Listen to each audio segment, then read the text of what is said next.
Hopefully in between them, I'll be able to pull up the other charts. Oh, I think we are now streaming live. Is that correct? Yes. Are we? Yes, I'm pretty sure. I'm going to click the link.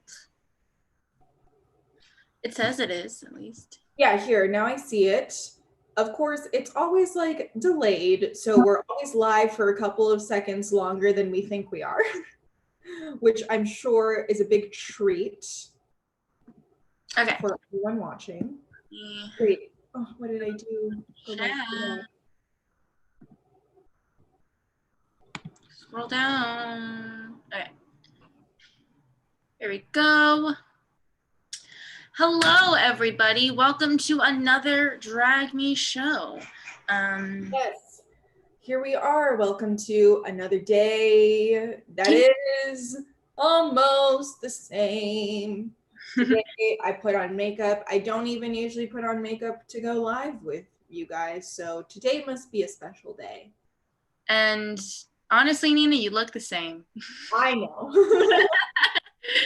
And you know what? That's a good thing, though. You know, it's not a thing. It's just a thing. I enjoy it.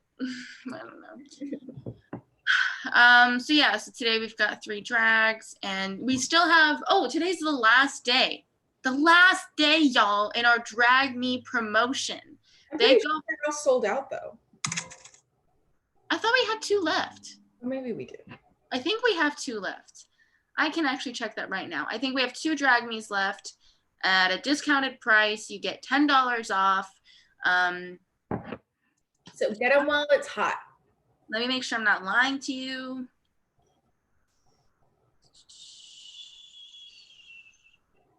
Yes, it looks like we still have, I'm pretty sure, 1 or 2 in stock. So, yes. So get them while you can, because tomorrow they're going back up.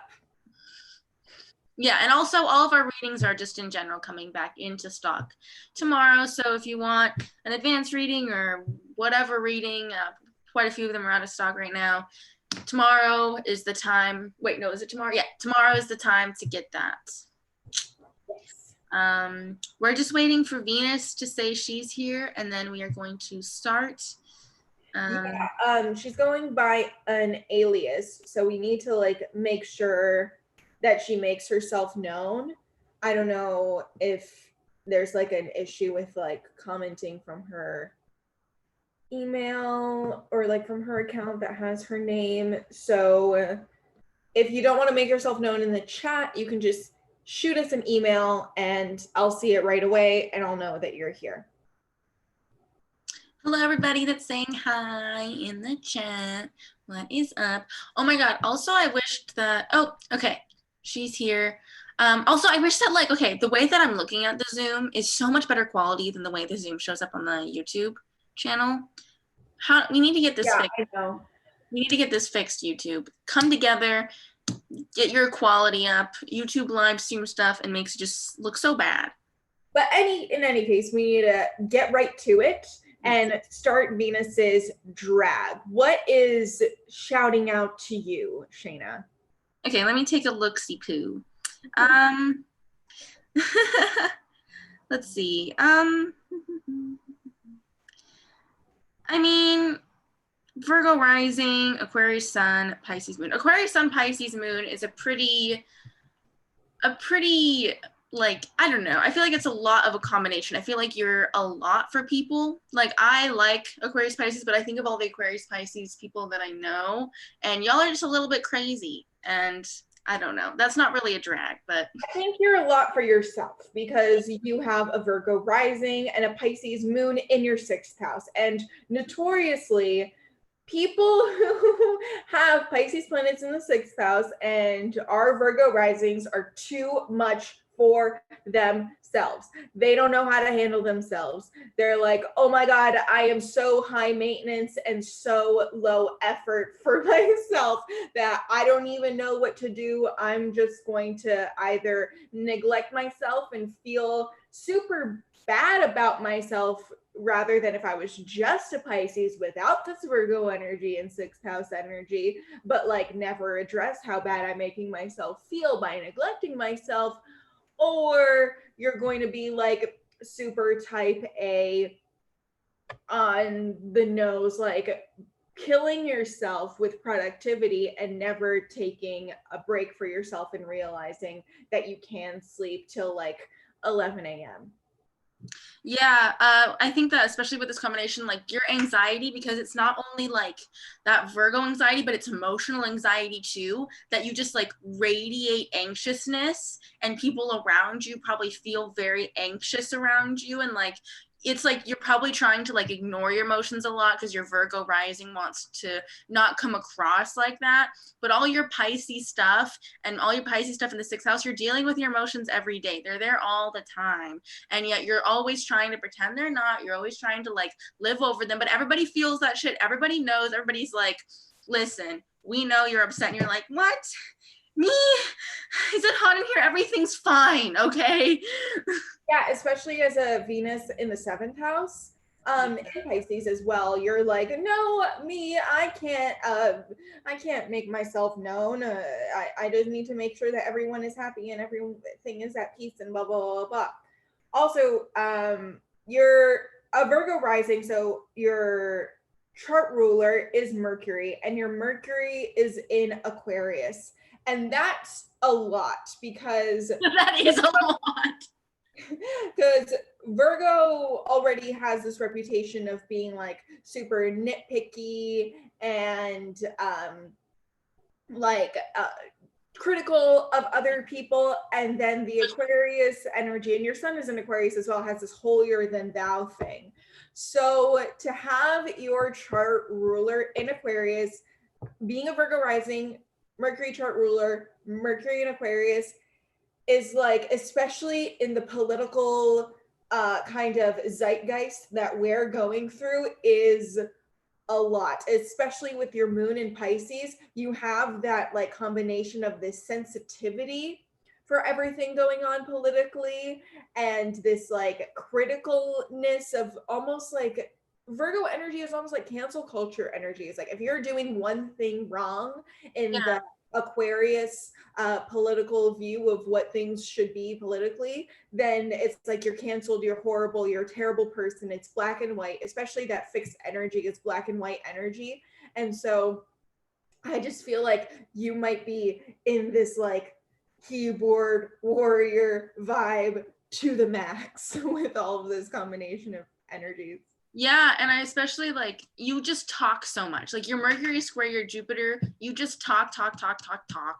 And like you probably think so much too. And like you probably like, I only say like a fourth of the stuff I think. And that's probably true, but it's still so much. And you probably are kind of like what Nina was saying, like lecturing people a lot. Like you're somebody, like your Mercury is so like Nina was saying, black and white, right and wrong, that you can just be so judgmental, and you probably can like cut people off really fast, or just like, yeah, literally just cancel culture. I don't know. There's no other way to say it. Um, and let's see, with your Mercury square Mars, you're also just like not afraid to be aggressive. And so you probably get like in a lot of trouble with your words or something. Or you purposefully like use your words to get on people's good side. I don't know. And let's talk about your third house, because this is a very intense situation going on in your third house. And Virgo risings, you know, have these house placements that really paint a picture. We typically say that the Virgo rising is your stereotypical kind of nerd, because there's that Leo ruling the 12th house that gives us like fantasy attraction and like escapism and loner vibes. And then there's like, you know, the Virgo rising that is your typical like nerd vibe, even to the point where like you'll see in rom-com or like teen romance movies, like Amanda Bynes types of movies, that like the nerds have lots of allergies, and that's a real Virgo thing. But also Scorpio third houses for Virgo risings just really indicate being bullied as a child, growing up in school, being bullied by your siblings, by your classmates. And not only do you have Scorpio ruling your third house, but you have Mars and Pluto in there. So that's a really intense kind of like upbringing. I'm almost like wanting to ask if you had some kind of maybe alternative schooling, or if you were homeschooled and your parents were really hard on you, or if your teachers were really hard on you. I know this isn't really like a drag because it's a very sensitive topic, but like, holy shit, what a third house. Yeah, I think on the other hand is it could just be like you were probably lied a lot and manipulated a lot with your words, and so now you probably like have lost even the like ability to really speak the truth or feel like you can be truthful or whatnot, and so you're just very secretive. And maybe like because if your Mars is squaring your Mercury in your sixth house, it makes me think. Wait, oh sorry. I had something that like you Oh, okay. I lost it. I'm sorry. Mercury in the sixth house, Mars and Scorpio in the third house. Um, I lost what I was going to say completely, but just I don't trust what you have to say. Oh, that was it. Like you are that person that speaks something but might not do it kind of situation. Like you're lecturing people for all this stuff, or you're saying you know more than you really do, or your actions just don't go by your words. And so I feel like what that is, like I feel like that kind of creates your line to where you're like preaching like I know that this is what we should do and this is how we should live, and then like they look at how you live and you're like, whoops, Pisces in the sixth house, I'm not living like that. Whoops, Mars in the third house, I just know all this information but I don't know if I'm actually acting on it. Yeah, there's also the fact that your sun is conjunct Neptune in the fifth house, which the real negative drag kind of interpretation that is just a grandiose sense of self. Yes, definitely have. And And it's trine Jupiter. Your sun is trine Jupiter. What an ego. yeah, that's like the cut and dry, like real drag on that. And pairing that with sort of the tendency to lie or manipulate the truth, and even the Virgo rising kind of sensation of like only wanting to put your best traits forward, there can be just kind of like an exaggeration of your accomplishments, an exaggeration of not like your talents, but yeah, I just like an exaggeration of your accomplishments and things along those lines. Yeah. I think the bottom line of this is I don't trust you now. I don't know how much I trust you. I feel like you live in a very delusional world, and like you have just all this Pisces, and with this like Venus and Pisces in the seventh house that's so delusional, all this Pisces energy in the sixth house with Virgo that's so confused. And then you have like such a like your fifth house has Lilith, your sun, and Neptune in it. And so I feel like your creativity was really, really praised. And if I'm not mistaken, it's all well aspected. So you can do no wrong. You are always right, especially, oh my God, you are always right. And like, don't tell me what to do. Like, you don't want to learn from other people. You're like, don't tell me what to do. I know what to do. Like, even if you get like false information, you're like, this information, I'm going to spin it in my head and make it true because this is what I think to be true. And if this is true, then this supports my blah, blah, blah, my agenda or something. And people are like, oh, it must be true. She's a Virgo rising. She's like really smart. She would never like lie or get disillusioned or just like say things to make her look better. But you do. I also am very skeptical of fifth house suns that buy drag me's. And I'll tell you why. I have a sneaking suspicion, and this might not be your case, because I think that you have some kind of like grasp of knowing that you're a bit of a mess, that you have messy parts in your chart. Yeah, for but sure. with some fifth house suns, and this might be an underlying thing for you, the reason that some fifth house suns buy drag me's is because they have this idea in their head that when we sit down to drag them, we just won't have anything bad to say. Really? And be able to be like, ha ha ha ha, I am the undraggable chart because I am the best. I am the fifth house sun. I am the most amazing person in the world. And they're just going to sit there and be like, oh, yeah, like this isn't really a drag. Oh my God, we're just doing a chart reading. This isn't really a drag. I also, yeah, go ahead. No, go ahead. Okay, I was gonna say, I also think that fifth house suns or fifth house people like drag me's because then everybody's watching their chart. Everybody gets to know about it. Everybody's commenting. You get to see what people think. People are talking about you. But what's funny about you is like whenever people want to do a drag but then want an alias, I always think that's an interesting combination because I feel like you want the attention, but like your Pisces stuff is kind of still wanting to like hide. And you do have Pluto pretty close to the IC, so you're like, I want to know what everybody has to say about me, but I don't want them to know who they're saying about, like the power in that, you know what I mean? Yeah, that's definitely something else. And especially with going by Venus, I think that makes sense with having your Venus in Pisces in your seventh house. That is just such, like, there's so much beauty in that placement, and I could talk about that, but this is a drag, so I'm not going to talk about that. It's just such a delusional placement, and also I feel like such a dependent placement and such like a placement where either like you want to fix everybody, you want everybody to fix you, or you think that like everybody like needs you to be better or something, like you improve everybody. I feel like that you're like, oh, if I'm with them then I improve them and I make them better and like I'm so good at it and blah blah blah. And like I feel like you don't want to, almost, you might not want to see how much like they help you, you just want to see like how much you help them with like that Virgo in the first house Pisces stuff, but in reality like they're probably taking care of you most of the time. I think it's really interesting when you see a planet in a domicile house placement because it just seems to like stand out as like a prevalent planet, no matter how else that planet is talking in the chart. And that's not really a drag. That's just an observation that I've made. Your Venus is opposite your ascendant, is it not? Yes, it is.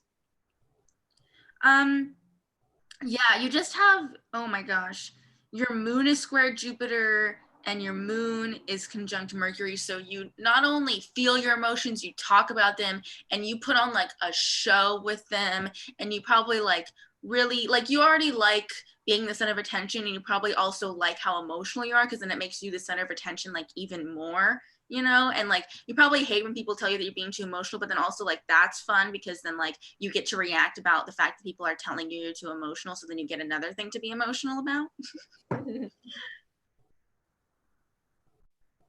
Yeah.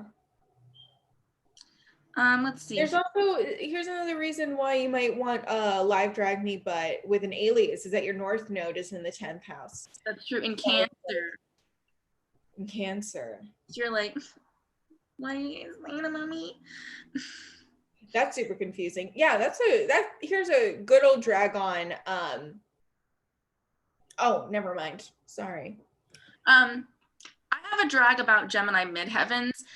Like if you, I don't like them. I square them for a reason. Pisces midheaven squares Gemini midheaven. And what I don't like about them is how like happy they're always on. Like they're always trying to portray this like false happiness, this false childishness, and this like, it's just like stupid goofy. I don't know. And it's so fake and it's so like, I'll be what you want me to be, I'll be gossipy, but like won't tell the truth. Like I'm like Gemini midheavens are like the gossip channels. They're like, I'm gonna spill all the dirt, but in reality they're like just creating drama for no reason, not telling you anything interesting, still staying safe. I feel like Geminis like to like upset and poke people, but then never like fully take a strong stance. So it's like online you're like making like being a troll, right? But you're not actually agreeing with that. You're not actually like into the argument. You're just like having fun and being stupid for no reason. Every time that I look at your 5th house, it gets more and more complicated to me because it is ruled by Capricorn, which arguably is a terrible sign to rule your 5th house. And I mentioned that you have your sun conjunct Neptune in your 5th house, but you also have your true Lilith and Uranus just right in your fifth house. And that is just like, oh girl, because first of all, Capricorn does not want to be ruling the fifth house. Second of all, Aquarius sun isn't intuitive in the fifth house at all.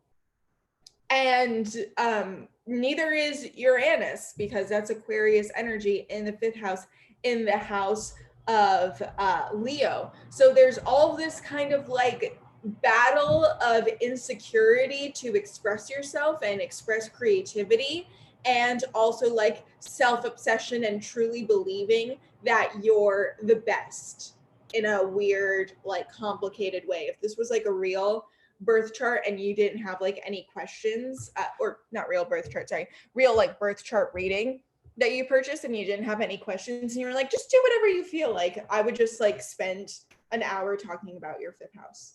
Yeah, no, I thought the same thing because it's super loaded. But I think what it emphasizes really, like the main thing that it is like a drag is that like you are obsessed with being in a relationship, the start of a relationship, having somebody, and like that's said in your fifth house, that's said in your seventh house. Like Pisces, Venuses love the beginning of a relationship because everything is still your fantasy. Everything can begin what you want it to be. And then you love the fifth house, like the fun, like jump starting into things, getting to know someone. Like you love getting to know someone because then they get to know you. So then you get to like share your life story to them and like more people know about you. And then if you look at your eighth house, like you don't have any planets in there. So there's nothing like forcing you into wanting like long-term relationships. Like your Venus in Pisces is like, but I love the idea of being with one person in a long-term relationship.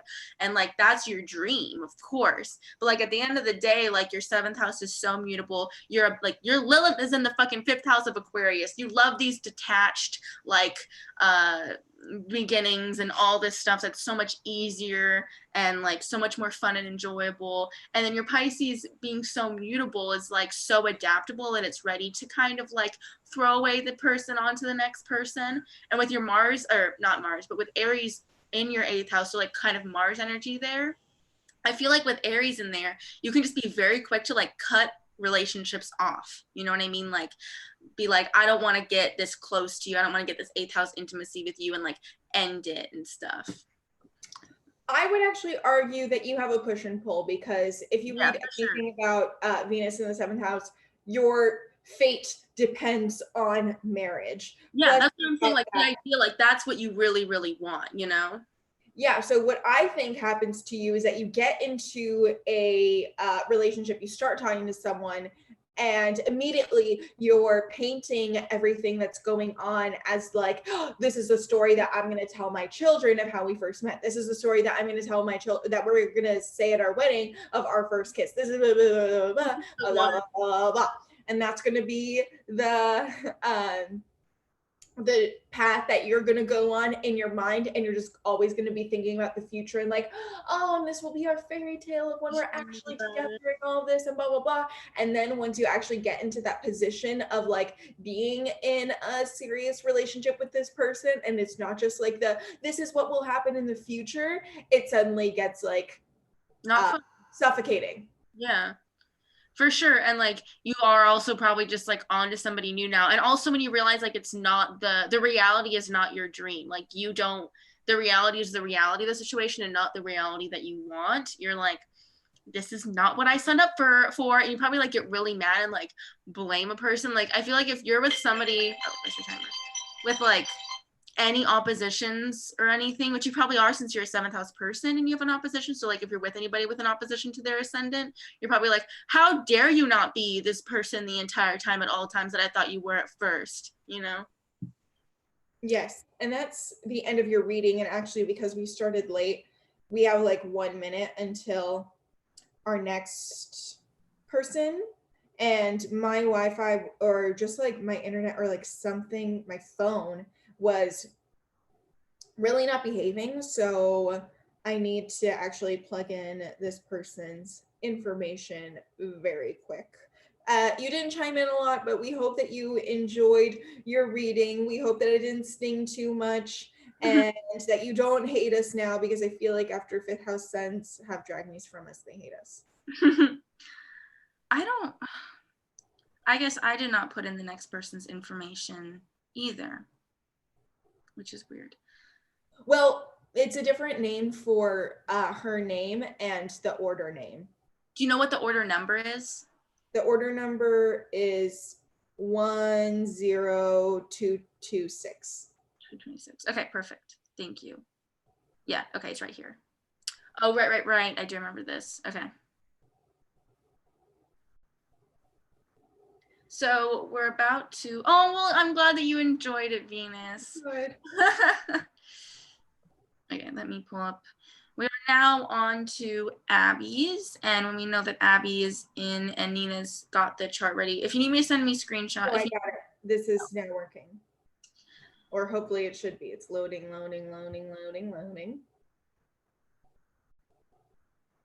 Oh my goodness.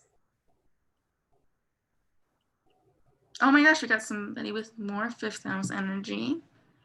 Oh Lord. Oh my God, you're from Florida. Are you living in Florida right now? That sounds ridiculous. People are so stupid there. Worked. Because of COVID-19. Didn't your beaches open up? I think LA opened up their beaches too, which is ridiculous. Really? I want to go to the beach. I won't, but I want to. I have not yet gone to the beach since I moved to California. And I moved here. Okay. 5 years. Interception. Huh? I'm just talking. Oh, you have a Pisces Virgo interception. Okay. That's what we just read. Are we ready to go? It's a Pisces Virgo interception, so we won't even talk about that. Okay. So we are starting. Let's see. We got Sagittarius rising, Scorpio sun, Taurus moon. Oh my God, this is not a drag, but you are so likable. You said it's a mess. People stayed going to the beaches even though they were closed. Yeah. You are just so likable. Okay, you have a Sagittarius. This is not a drag, but like you are just have a Sagittarius rising with the Libra midheaven, with Venus in the first house, Lilith in the first house to make you more interesting. So you're not even just shallow likable. People are like actually like, ooh, not only is she like super cute and fun and outgoing, she's like interesting too. And then you're just like super friendly, like almost like and like so willing to go up to people because you're fucking Mars and Libra's conjunct your fucking midheaven, and you got like a fucking Sagittarius rising, like what an extroverted person as far as just that goes. And then your sun is in Scorpio, your moon is in Taurus, not super extroverted, but that part, oh my God, like you make such a good first impression. I feel the opposite. I feel like you make such a good first impression for people like Shaina, and for everyone else in the world, you are too much. Oh yeah, for sure. Like you're a lot, like you're very overwhelming. But your true Lilith is in the first house, but your mean Lilith is actually in the second house, which is a very messy house for you because you have Uranus and Neptune also in the second house, which is so messy. Like you don't know how to spend.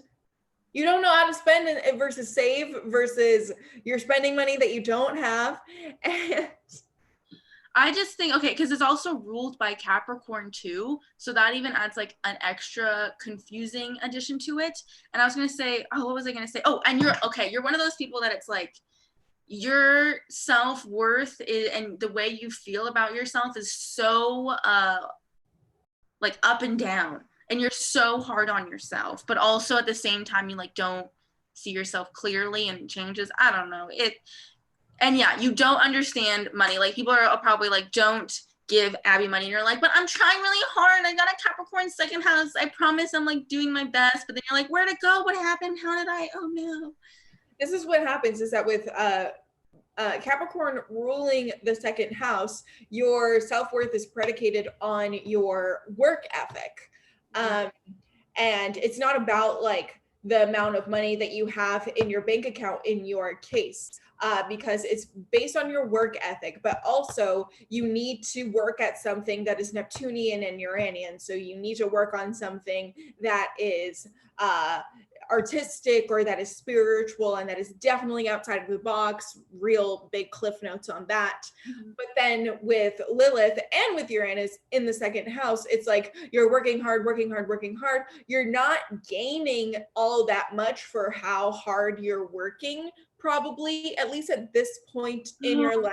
You're only 20, you're only 19 years old. So definitely at this point in your life, it's very accurate. And as soon as you get enough money to buy this like $400 pair of shoes, that's what you buy. That's true, yeah. You know, it's just like this, because Lilith is so compulsive and does not through. And in the second house, it's just like, I'm sorry, I just need to spend, Taurus moon, I just need to spend $600 on lounge clothes. Is it an Aquarius or Capricorn, her Lilith, when it's in the second house? Her mean Lilith is in Capricorn. Oh, okay. Let me see. Oh yeah, because Nina was saying she was talking about how like you work and then you probably don't like, I agree, like you probably don't get the amount of money for the amount that you've worked. And I feel like your sixth house says that too so much, because you have Saturn in there and you have Jupiter in there. So it's like you work so hard, you do so much. And like, but in like when you do work and when you do put in the effort, because you are Taurus moon in the fifth house. So it's like, I don't know how much you do want to work and how much you do want to put in the effort. So maybe that's just it. Maybe you're like, you feel like you're doing so much and like tasks are so hard and they take like so much energy and you constantly have like so many things to do and you're just so overwhelmed by life and you're like, I just want to like lounge clothes. I just want to enjoy myself. I want to Taurus moon in the fifth house. I want to basically do nothing but watch movies, watch shows, eat food, like go to a concert maybe if I can get myself out, you know? But every day you just like, because your Jupiter is in Gemini in the sixth house, you just have to do so many things constantly, but yet like you like people are like, you feel like you're being made to, but yet your Taurus in the sixth house is like, takes so long to do stuff. Your Saturn in the sixth house takes so long. Like that's another thing with Taurus is like, it can do things really well. It can do things really carefully when it forces itself to like sit down and do it, but it takes so long for them to sit down and do it. And then when they're doing it, they're so slow. It drives me crazy. They'll like type like H-E. Especially with your Saturn in Taurus, and your moon is in Taurus and your Saturn is in Taurus, but they are not conjunct. So the funny thing is that moon in Taurus is like, as long as I have what I need, I'm fine. I need a bed to sleep in, food to eat, lounge clothes to lounge in. And then Saturn in Taurus is quite the opposite, actually, because, you know, whatever sign that you have Saturn in is a sign that is difficult for you and that you don't garner the right lessons from. And it's Saturn in Taurus is, well, money buys happiness, right? Saturn in Taurus is the epitome of like what you Generation Z, we technically fall into like zillennials. We're like on the cusp. But your proper Generation Z with that Saturn and Taurus, Uranus and Neptune and Aquarius. So the Generation Z people are just all over Instagram and over the Instagram models and the Instagram influencers and getting sucked up into this like money buys happiness philosophy. And especially with your Lilith in the second house, you at your core, and your moon is the most indisputable thing, at your core you should know that as long as you have your absolute basics, you can be happy. But you have so much in you saying, nope, money buys happiness. Yeah, I was just about to say, like, your chart looks like you're either really into like fashion or makeup and you want to be like an influencer or like something like that. Like, I don't know. I feel like with the weird way to earn money and the weird way to get it with that, like how to get money, that second house, then you have like a lot of Venusian aspects on your rising, and then you got that Taurus, which, and then the Lilith, and you just love things, and I don't know. I feel terrible if I'm not working, but desperately just want to sit. Yeah. Very much your chart.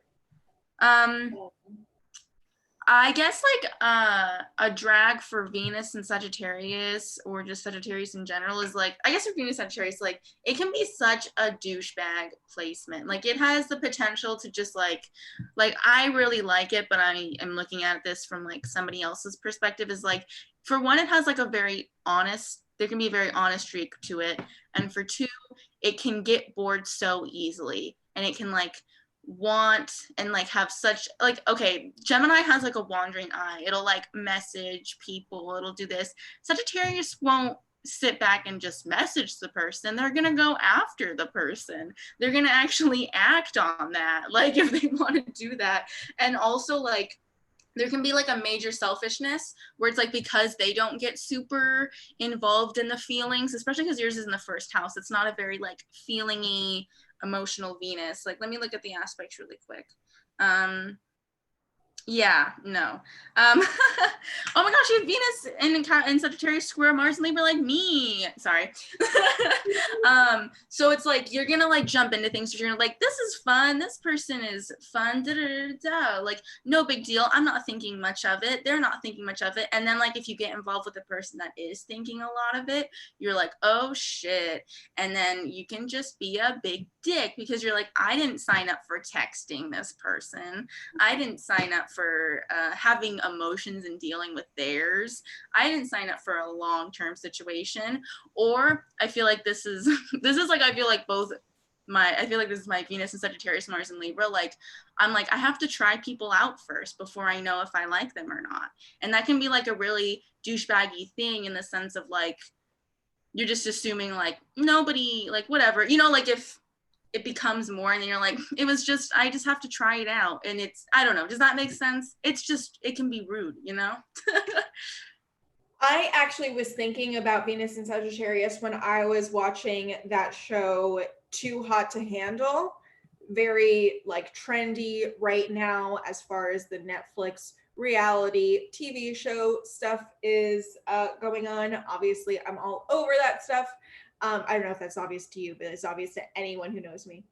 And I was thinking about Venus and Sagittarius on that show because the whole premise, if you don't know, is like put a bunch of sexed up swipers on a beach together and tell them that they can't kiss or have any or can't have sex and blah blah blah in order to like make them go through workshops and stuff to force them to build meaningful relationships instead of just like having quick flings all the time. And I was like, I was honestly thinking about Shaina, and I was like, this is something that Shaina would like not take the lesson away from.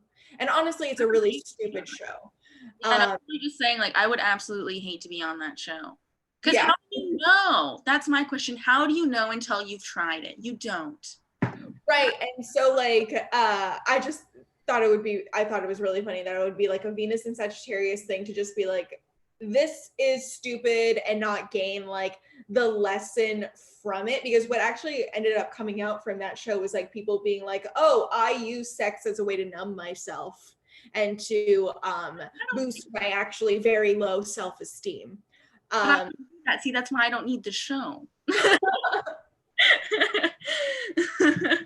And there's like this thing with Venus and Sagittarius, like, well, if I want to do it, I'm just gonna do it. If I want to kiss someone, then I'm just gonna kiss them without thinking twice about it. Yeah. And like, it's totally cool if you're hanging out with other people like you, but oh my god, you get into messy situations because of that. Because not everyone has that same mindset as you, and people are like, oh, she kissed me, she must like me, we should go on a date, blah blah blah. And Venus and Sagittarius can be really insensitive to people who are not like them. For sure. Only like, well, why are you getting into why do you have feelings? Why do you not just be fun and honestly, Sagittarius energy can be insensitive in general. Like in any placement, it can be like, why are you worrying? Yeah. Why are you being so stupid and worrying? Yeah, you said turns into, oh shit, they're getting serious. Yeah, where you're like, I never, and also like, yeah, Mars and Libra both too. It's like, I never said that we could get this much more serious, or like, I find like if I give like I say a lot of dumb shit, right? I especially say a lot of dumb shit at parties when I'm drunk. I mean it. I don't ever lie, but like people take it very seriously, and I say a lot of, what's the word, like egregious, like grandiose, ridiculous stuff that's like I don't realize is gonna stick in people's brains because I'm like, it's words that I'm throwing out there that are true, but like, and then I'll realize like that stuff like sticks in people's brains because they like care about compliments, and then they take these compliments too seriously. That I was like, I'm just trying to make you like be happy, feel better, Venus and Sagittarius. But also Mars and Libra. yeah, Mars and Libra, exactly. Like compliment people, why not? Like, Mars is like, what is your modus operandi for going about things? What is your strategy? And Mars and Libra is just like, make everyone feel good. Consequences, what are those? depends on what I'm wearing. If I like somebody what they're wearing, I'll compliment them. Not taking it very seriously. And then I realized, like, I don't know, like I'll talk to people that I'm like, oh, they never get spoken to, and this is a big deal. And then like I feel comfortable and run away because I'm like, I'm not trying to be a big deal in this person's life. Yeah, that actually also happens when you do astrology and you're like, oh, let me, right on meeting you, talk to you about your deepest emotional vulnerabilities. Right. And then they're like, oh my God, you're the only person who's ever seen me in this way. And you're like, oh, this is a job. Yeah, you said I throw compliments hard at people I'm talking to. Yeah, that makes sense. At people I'm talking to people. Okay, let's see. What else do we have? Your sun, oof, that was a nice crack there. Your sun is in Scorpio in the 11th house. It's ruled by Scorpio. So I don't know. What's draggable about that? I feel like, well, Scorpio in the 11th house, I find that like it's interesting with people with Scorpio suns who have their sun in a house that is also ruled by Scorpio, because they have this like really weird juxtaposition, especially in the air houses, in like the relationship or community houses, that like by virtue of that house being ruled by Scorpio, they go through shit in that, in like their relationships, in whether it's at school, third house, in their interpersonal relationships, seventh house, or in their like wider networks, 11th house. It's like you're bullied or you're abused or like you're not liked. But then at the same time, like you do get a niche by having your sun there. Like you find a niche of people. You in the third house, obviously you like find a little group. Seventh house, so you find that one person. 11th house, you like find a closer circle that you're like, okay, I'm cool with these people, but there's still kind of like, it's not necessarily the healthiest relationships because Scorpio rules that house, especially if you widen your circle to your broader networks. Like, I don't think based on your chart that you're like a sorority girl per se, but if you were in a sorority, it would bring you like so much joy, so much love, so much like affirmation, because you have your sun in the 11th house, but that sorority would be toxic. Sorry, my fucking landlord. Okay, sorry. What was I gonna say? Oh yeah, well, first of all, I feel like I feel like I'd get along with you a lot, and I love the Scorpio Taurus combination with like at the same degree, so I'm very biased, I feel like, in this drag me. But I was gonna say about, oh, you're talking about the sorority thing. Yeah, I feel like you're just the kind of person that it's like, if you went to a sorority, you'd fit into a sorority. Like wherever you went, you'd find your niche, or like you'd be able to kind of fit into, you just naturally like kind of have those things, and it can be kind of fake and kind of put on. And so I think that's why Scorpio is like, there's some pain there, is because you probably have been with friends that like aren't people that get along with you, or like just I don't know, like it's just like not the right fit because you're just being fake and like kind of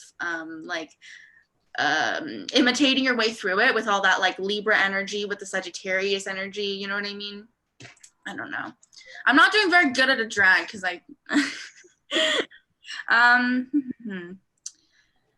I feel like a Taurus moon in the 5th house with ruled by Taurus is just like you wanting to be praised for doing the minimum, and you also like expecting praise for doing the minimum, you know, like, oh, I got up and I made myself food. I am so fucking proud of myself. I cooked myself a meal. I didn't Postmates.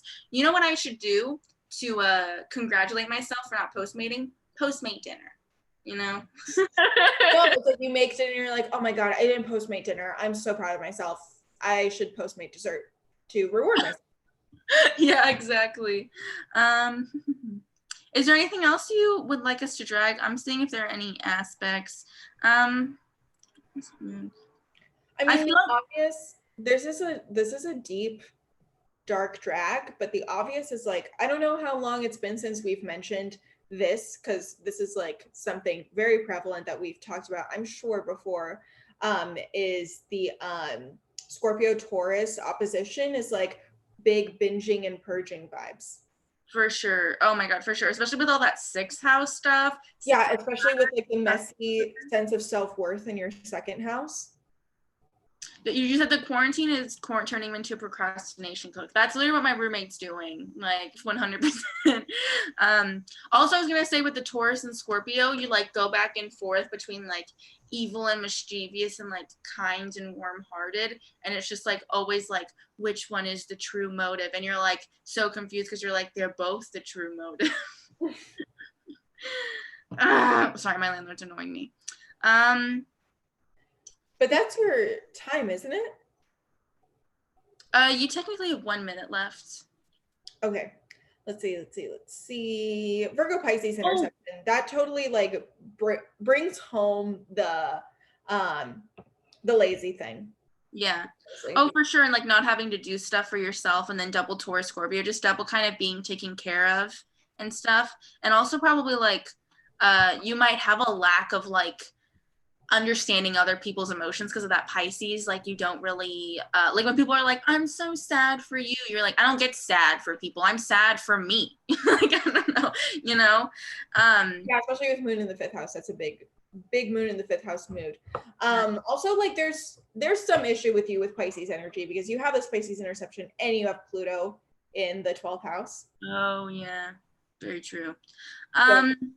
Also, I feel like with your 7th house North Node, that is really telling you to stop being a selfish Venus and Sagittarius and like and being like cold-hearted because you got like a Capricorn South Node and like being nice to people. I feel like your literal North Node is just like being kind to people, being empathetic to people, and like stop being selfish. I feel like it's like your lesson. Yeah. And that's your drag me. Mm-hmm. Yes, that is your drag me. Thank you so much, Abby, for purchasing. We hope you enjoyed it and you enjoyed the drag and whatnot. Yes, thank you for your purchase and your patience in receiving your reading. And for interacting and chiming in. And yeah, I know. I love when people interact and comment and let us know. I feel like we've been getting so many weird comments that have like nothing to do with what we're talking about. My stomach is made of Scorpio. This person's been being really annoying, I'm pretty sure, in the chat. I think I'm gonna remove them. I think your chat is going faster than mine because you keep reading stuff that I like don't see until later. Oh, thank you, Abby, for saying that you love. Well, yeah, you said your internet is really going slow, so that would make sense. Yeah. Oh, I'm glad you enjoyed it. She said it was great. I'll update you since I see it first. No, I'm kidding. No, I already saw that, Shaina. You're just late to the party. You're just a slow reader. Maybe. Okay, sorry. I need to message my landlord. And Tiffany said earlier that she's here, so we can start as soon as Shaina is done with. So he's like the most annoying last second person in the goddamn fucking world, and he never gives us any notice. And then if I don't respond to him immediately, he's like, "Why not immediate response?" And it's like, it's such a Drake move. I feel like in every Drake song, he's like, you gotta text me right away. I know you see my text. Why you ain't texting me back? That's obviously not how Drake sings, but I feel like there's a lyric like that in. Honestly, I only know it in 2 songs, but 2 songs is enough, and me knowing that he is the Scorpio Sun Cancer Moon to be like, he thinks about that a lot.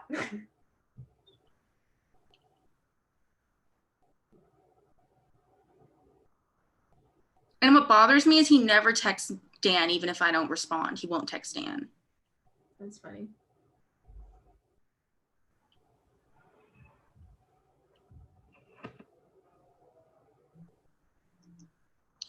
I hate him so much. Okay. Okay, Tiffany said she's still here. I'm so sorry about that. Let me start your timer. Okay. So first off, you have a chart that looks pretty similar to ours in the sense of like it's got some sixth house, seventh house energy. You've got a lot of Capricorn. Oh my God, you have so much Capricorn. And you got that Cancer opposing it. Oh my God, this chart looks actually a lot like my progress chart, I would probably say, more than anyway. Yeah, your Capricorn stuff is all pretty much in your 6th house, not your 7th. Yeah, you've just got one thing in your 7th. Oh, I didn't even. Is your Saturn. Yeah, you're right. Oh my gosh. What? Oh, wow, tons of Capricorn in the 6th house. I'm so sorry. Like, you're probably so tired and so exhausted all the time. And like, okay, what's also annoying is that like if Capricorn ruled your 6th house, at least you'd have like a one track, like no, my life like this, and I'm gonna live my life like this. But instead it's Sagittarius, so as much as you like need this like constant routine at all times, your 6th house being ruled by Sagittarius cannot do it. It feels suffocated. It needs to be free. It cannot do what all this other Capricorn stuff wants you to do. That is so stressful. And then you have all these different kind of opposing, contradicting energies in the 6th house. So it's just like, I feel like you're so stressed all the time that you just don't do anything, especially with that Pisces moon. All of your personal planets are in earth and water. And in fact, your moon is the only thing in water. Everything else is in earth. And so you think like, okay, great. It's all in harmonious elements together. But truthfully, you have all of those Capricorn personal planets are in your 6th house, which is super, super earth. And like Shaina said, it's not even going along with your house cusp ruler, your 6th house cusp ruler. And so that's chaotic.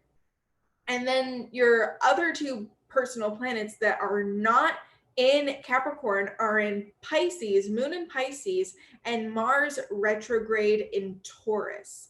And Mars retrograde in Taurus is in its detriment, right? Yes, it's in its detriment because Taurus is ruled by Venus.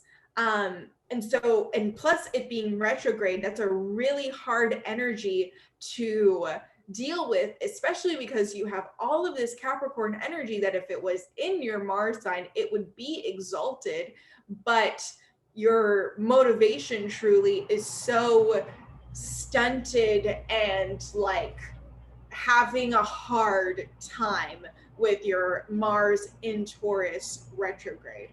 Yeah, for real. Like, I feel like the potential you heard. You're like, I could do so much. I could, like, there's so much that I have the ability to make or do. And then your Mars just is not supporting it. You're constantly like, if I wasn't such a lazy fucking asshole, then I probably would be able to do it. There's also the fact that you were born in 1990, so you have Jupiter retrograde, or you were born at the end of 1990. So you have Jupiter retrograde, and it's in Leo, and it's in your 2nd house. And the thing with Jupiter retrograde, but Jupiter is an excellent planet. Obviously, it brings a lot of good stuff to whatever house it's in. But the fact that it's retrograde, you don't even know. So your Jupiter in the 2nd house, let's say that your 2nd house was in Leo with Jupiter in there, and your Jupiter wasn't retrograde. Oh my God. Fantastic, like really great sense of self-worth and pride in yourself and what you do and what you're able to accomplish, and also this really positive attitude around money. But with it being retrograde, people with Jupiter retrograde experience so much anxiety because just the way that your life pans out, because Jupiter is an outer planet, so the energy that it bestows onto your chart is an outward influence rather than personal planets that feel like they're coming from you and like, oh, my sun is me, my moon is me, my Mars is me.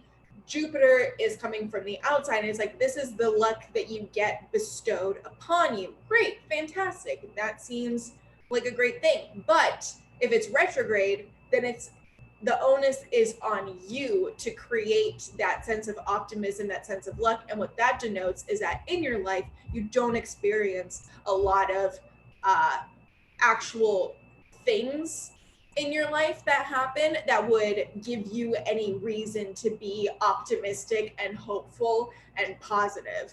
So that creates so much anxiety, because even though Jupiter retrograde would give you the onus to be able to create your own optimism, create your own luck, create your own like Jupiter energy, you don't know how to do it because it's an outer planet and it hasn't been coming from an outside source.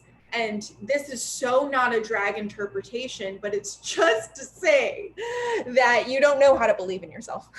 Yeah, and I feel like that definitely comes along with all that Capricorn Virgo energy. Like, how the fuck would your Jupiter not be retrograde? You know, like you live in this constant state of like nothing good will happen to me, and just analyzing all this bad stuff and like over obsessing about all the possible things and all that kind of stuff. Um, and what was I gonna say? Oh my god! Also, so not only are you a Cancer rising with like all this shit opposing, which makes you, with like Saturn opposite ascendant too, especially, which makes you so shy.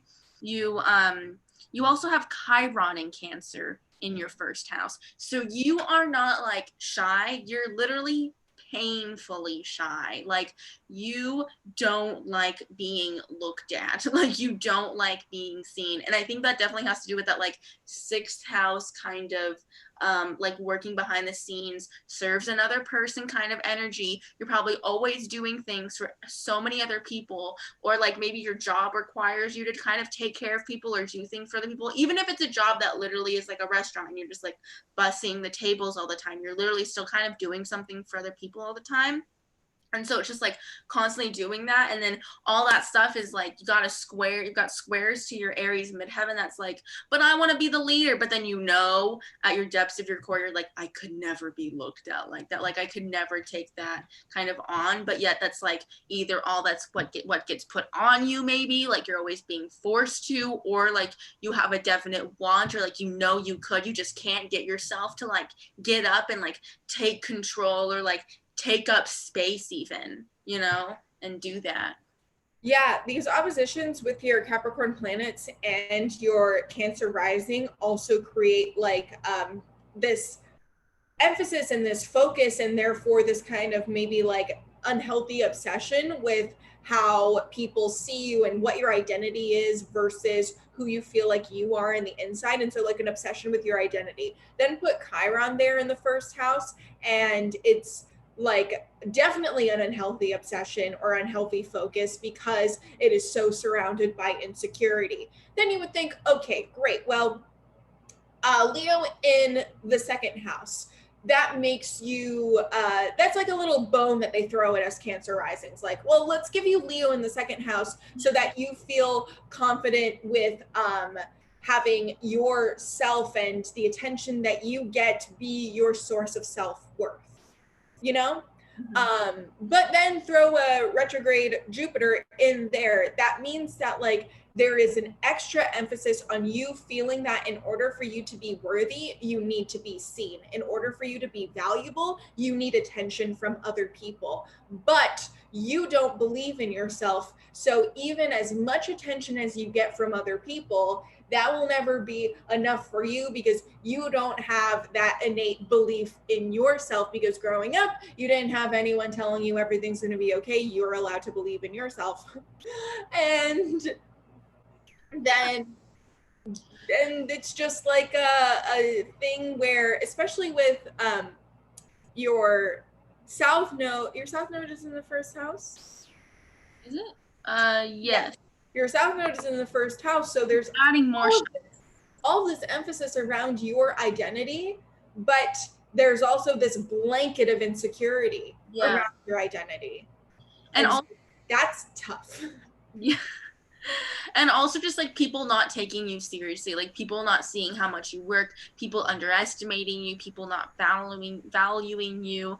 And it's like you probably feel like if you make any small silly mistake, then like that's what you're gonna be known for, because people already want to see you do that, you know, and already expect you to be like a little kid that messes stuff up. So when you do, it's like extra, like that's what you're known for. Also, what I was gonna say, oh my god, also like in relationships, like I just feel like you've got this Venus in Capricorn in the 6th house, and you've got all this 6th house stuff, and then you've got Saturn in the 7th house in Capricorn. I feel like you're so just like that person that doesn't know how to show the people that you care about them, so you just get great gifts. Like you're constantly buying people things, especially with like you do have Jupiter in the 2nd house, even though it is retrograde, and in some way that probably does give you some more stable funds or stable money. And I feel like you just kind of like use that as to kind of like to show people that you care, and like you're constantly like not showing your true emotions, or like maybe probably like not even connected to them. Well, you do have a Pisces moon, but I find if like a Pisces moon isn't fully supported, in the sense of like there's kind of not much else like making that. Well, I mean, I guess you do have some water stuff, right? You have a Cancer rising. I just feel like it can kind of sometimes be looked over as like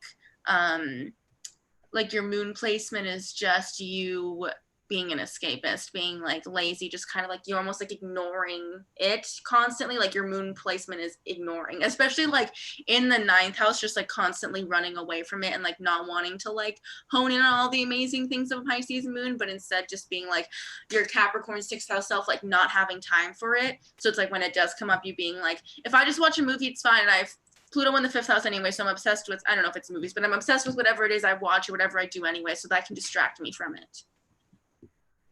Let's talk about holy discomfort zone. That 7th house, baby. You've got Capricorn ruling your 7th house. And even though you have all of these Capricorn personal planets, the only Capricorn planet that you have in your 7th house is your Saturn and your North Node, which just is so tough because, like, by virtue of having your North Node in Capricorn, it's harder to get to your North Node. It takes more time, especially because it is in the house that is also ruled by Capricorn. And wherever you have Capricorn ruling your, whatever house Capricorn is ruling, that area of your life takes time for you to get to. And in your case, you have Saturn in there too. In Capricorn, yeah. In Capricorn, which means that it takes even more time. And it's just like super duper duper duper duper duper karmic. It feels like you just, relationships are not a fun place to be. It's just lessons. This is a place for you to grow. This is a place for you to work. You can't just like frolic in a field and pick buttercups with the love of your life. Like you just have to take every opportunity that you're in an interpersonal relationship to grow yourself and become more mature. And it becomes really tough. There's nothing easy going on in your 7th house, right? Yeah. Literally nothing, not even a little asteroid to help you out. Nothing giving you any sort of break, honestly. And then with your 8th house in Aquarius, that just makes you even more detached from the idea of, you know, getting in a relationship, being with somebody, and you don't have anything in the 8th house to kind of push you there, make you feel good there. So you probably, honestly, have you been in a relationship? Do you want a relationship? Have you been in one serious relationship and that was it? I don't know. I just feel like you're just like, I don't have time. I don't have fucking time, and I don't want those feelings. Okay, you have Mercury in Capricorn retrograde in the 6th house, which is actually my same position. And this is such a bland Mercury. Like, I roast myself all the time with it. Like, I hear myself talk, and like literally just in the tone that I'm talking, and I'm like, no one wants to hear a story told by me. Like, I've known that since I was a kid. Like, I'd always make my friend with the 5th house Mercury tell the stories, because she'd be like, oh, and then we did this, and then we did that, and I'd be like, and then we did this, and then when we said, I think we did, no, we did that wrong, and then we did, like, it's just like, nobody cares, nobody's interested. And like with this placement also, like you never rest. Like your mind is never resting. There's always one more thing that could be done so that your brain can stay functioning. Like, I need to do this really annoying thing where I can't fall asleep because if everything in my home is not set to 0.0. Like, I can't even like take a nap. I can't snooze. I can't like rest my brain. And it's just such like a manic placement, because they'll go around just like slightly, ever so slightly, like shifting everything to its perfect 0.0. And like, it's just so lame. Like, it's so not poetic. Like, you don't understand poems, you don't understand symbolism. Like, you don't know how to like say nice things that sound pretty to people. Like, if you give them a compliment, it's just like, your shirt's nice, and they're like, is it nice, or are you mad at my shirt? Like, okay. Or like, was that even, or like, oh my god, you're probably very, very sarcastic all the time, to the point where it's like, if you do say something nice, on the rare off chance that you, Tiffany, with all the sixth house stuff, Saturn in the seventh house, say something nice, just like not that you're mean to people, but just that you're like gonna be honest and vulnerable to say a compliment, they're gonna be like, are you serious? Are you being sarcastic? Like, that's rude. And you're like, no, I'm serious. Anyways, that's my long roast. And here's the tea on this Capricorn stellium in your sixth house, ruled by Sagittarius. You want your life planned out. Like, on one hand, you want your life planned out minute to minute. You want to be knowing what you're doing every 5 minutes, and you want it written out. Like, okay, at 2:05, I have this drag meet. It ends at 2:10, so at 2:15, I'm going to start cooking lunch or whatever.